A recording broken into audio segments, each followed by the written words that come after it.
The popular image of elves has become one of tall, graceful and wise beings with pointed ears who are masters of archery and ancient lore. But at their core, they still represent that deep, mystical connection between the civilized world and the untamed magic of nature. From the grand forests of the elves, let's shrink down a bit and flutter into the whimsical and often tricky world of our third creature, the fairy. Fairies are some of the most widespread mythical beings, appearing in the folklore of countless cultures, especially across Europe. But just like elves, the original fairies were far from the tiny sparkling sprites we often imagine today. The term fairy could refer to a huge range of supernatural entities, from beautiful human-sized beings to small, mischievous imps. They were inhabitants of a parallel world, a magical realm that sometimes intersected with our own, often with unpredictable results. One of the defining characteristics of fairies is their dual nature.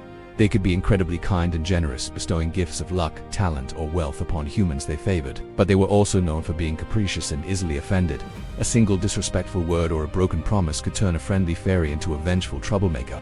They were famous for playing pranks, leading travelers astray with mysterious lights, or even swapping human babies with their own offspring, known as changelings. This mischievous side served as a cautionary tale, teaching people to be respectful of the unseen forces of the world. Fairies represent the chaotic, untamable side of magic.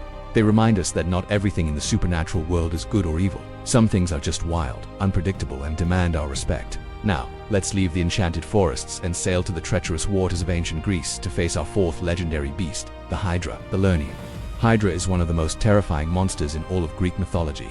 Imagine a gigantic serpent-like water beast, but with a horrifying twist. Every time you cut off one of its many heads, two more grow back in its place. To make matters worse, its breath and blood was so venomous that even its scent could be fatal. The Hydra was a symbol of an insurmountable challenge, a problem that only gets worse the more you try to fight it. The most famous story involving the Hydra is, of course, the second of the 12 labors of Heracles. The hero was tasked with destroying this seemingly invincible monster. He quickly realized that simple brute force wouldn't work. As he sliced off heads, his nephew Iolaus would cauterize the necks with a torch to prevent them from regenerating.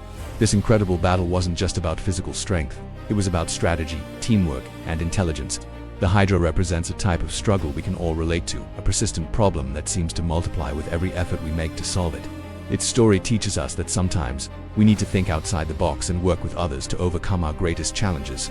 The Hydra remains a powerful symbol of resilience and the kind of complex problems that require more than just a single, simple solution.